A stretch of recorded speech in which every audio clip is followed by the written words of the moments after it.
मैं Lucknow degree college से हिंदी की असिस्टेंट प्रोफेसर सीमा सिंह चतुर्थ सेमेस्टर के लिए आप सभी विद्यार्थियों का स्वागत करती हूँ। और आज हम जो प्रथम प्रश्न पत्र आपको पढ़ा रहे थे, प्रथम प्रश्न पत्र की इकाई 2, उसी के आगे इसको हम पढ़ाते हैं। कल आपने पढ़ा था सगुण भक्ति शाखा। तो सगुण भक्ति शाखा को 2 भागों में विभाजित किया गया, राम भक्ति शाखा और कृष्ण भक्ति शाखा, यानी कृष्ण भक्ति काव्य और राम भक्ति काव्य। तो आज हम जानेंगे कृष्ण भक्ति काव्य के विषय में। तो देखिए, सभी लोग जानते हैं कि कृष्ण भक्ति शाखा के जो सबसे प्रमुख हैं वो हैं सूरदास जी, और इनकी रचनाओं के विषय में भी सबको पता है। लेकिन केवल इतना ही पर्याप्त नहीं है। सबसे पहले आपको जानना होगा कि कृष्ण भक्ति काव्य जो है वो कहाँ से प्रारंभ होता है, इसका सबसे पहला उल्लेख कहाँ मिलता है। तो कृष्ण काव्य का जो आधार ग्रंथ माना जाता है वो माना जाता है भागवत पुराण को। ऐसा माना जाता है कि भागवत पुराण में ही सबसे पहले कृष्ण के नाम का उल्लेख मिलता है। संस्कृत साहित्य में सबसे पहले अश्वघोष एक कवि हैं जिन्होंने बुद्ध चरित लिखा और उसमें उन्होंने कृष्ण लीला का उल्लेख किया है।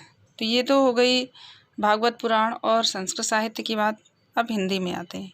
हिंदी में जो है कृष्ण काव्य की जो शुरुआत का श्रेय है वो अगर किसी को दिया जाता है तो विद्यापति को दिया जाता है। विद्यापति, जिन्हें मैथिल कोकिल के नाम से जाना जाता है, और उन्होंने विद्यापति पदावली की भी रचना की और उसमें उन्होंने श्री कृष्ण और राधा की जो प्रेम लीलाएँ हैं उनका वर्णन किया। तो सबसे शुरू में उन्होंने ही इसका उल्लेख किया। उसके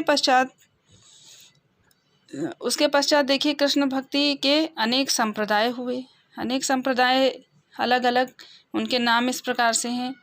पहला संप्रदाय जिसका नाम है वल्लभ संप्रदाय, जिसके जो प्रवर्तक आचार्य थे वो वल्लभाचार्य जी थे।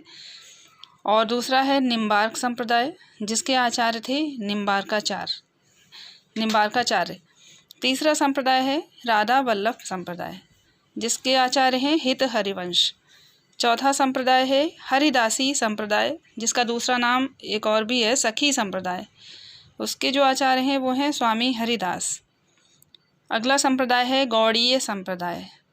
गौड़ीय संप्रदाय के जो आचार्य हैं वो हैं चैतन्य महाप्रभु। तो देखिए, जो सबसे पहला हमने आपको बताया था वल्लभ संप्रदाय। वल्लभ संप्रदाय के जो आचार्य हैं वो वल्लभाचार्य जी हैं, जो सूरदास के गुरु भी थे। इनका जो दार्शनिक मत है वो शुद्धाद्वैतवाद कहलाता है। देखिए, सबके अलग अलग मत भी हैं और उनके अलग अलग नाम भी हैं। तो वल्लभाचार्य का जो दार्शनिक मत है वो शुद्धाद्वैतवाद कहलाता है। और इन्होंने जिस तरह की भक्ति की उसको कहते हैं पुष्टि मार्ग। पुष्टि का अर्थ होता है पोषण, और पोषण का अर्थ है भगवान की कृपा या उनका अनुग्रह। देखिए, छोटी छोटी चीज़ें हैं जिसे आपको ध्यान में रखनी है, क्योंकि इसी तरह से आपके एग्ज़ाम में भी आएगा। तो हमने बताया कि पुष्टि मार्ग जो संप्रदाय मार्ग है ये किसका था? वल्लभ जी का था, वल्लभाचार्य जी का, और इसका अर्थ है भगवत कृपा या अनुग्रह। अब ये समझिए कि इनके जो पुत्र थे विट्ठलनाथ, उन्होंने अष्टछाप की स्थापना की थी।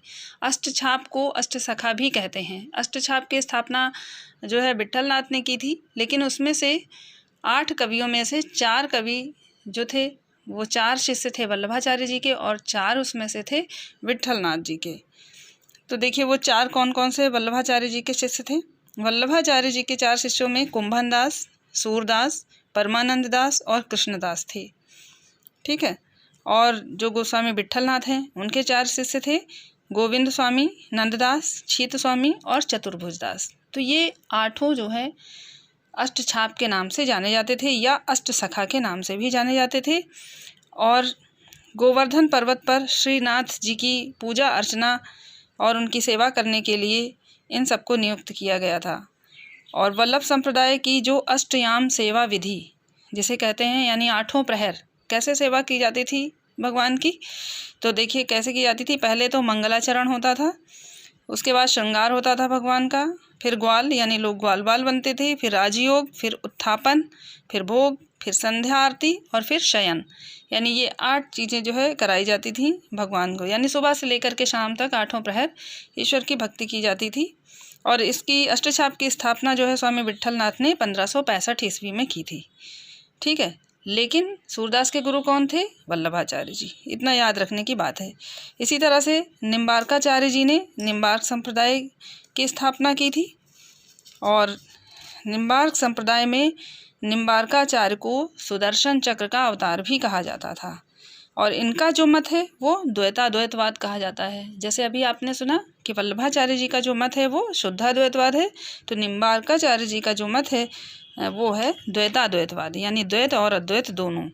ठीक है, तो इस प्रकार से आपने ये जाना। उसके बाद राधा वल्लभ संप्रदाय। ठीक है, राधा वल्लभ संप्रदाय के जो आचार्य स्वामी हित हरिवंश जी थे, इन्होंने वृंदावन में इसकी स्थापना की थी 1534 ईस्वी में। हरिदासी संप्रदाय, जिसका एक नाम सखी संप्रदाय भी है, उसकी स्थापना स्वामी हरिदास जी ने की थी। ठीक है, तो इस तरह से आप जानिए। चैतन्य संप्रदाय, इसकी स्थापना हमने पहले भी बताया कि चैतन्य संप्रदाय जो चैतन्य महाप्रभु जी ने किया था, इसको गौड़ी संप्रदाय भी कहते हैं। तो इसके अलावा और भी बहुत सारे कवि हैं जो कृष्ण भक्त हैं, केवल यही 8 नहीं हैं, इन 8 के अलावा और भी हैं। उसमें से सूरदास जी के बाद अगर किसी का नाम आता है तो वो नंददास जी का आता है।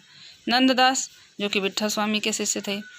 सूरदास जी की रचनाओं की बात करें हम तो इनकी 3 रचनाएं ही प्रामाणिक मानी जाती हैं, सूरसागर, साहित्य लहरी और सूरसारावली।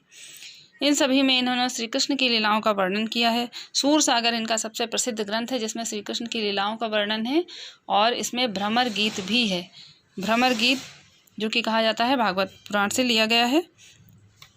तो इस तरह से आपने जाना कि कैसे जो है कृष्ण भक्ति शाखा के विषय में आप जानते हैं।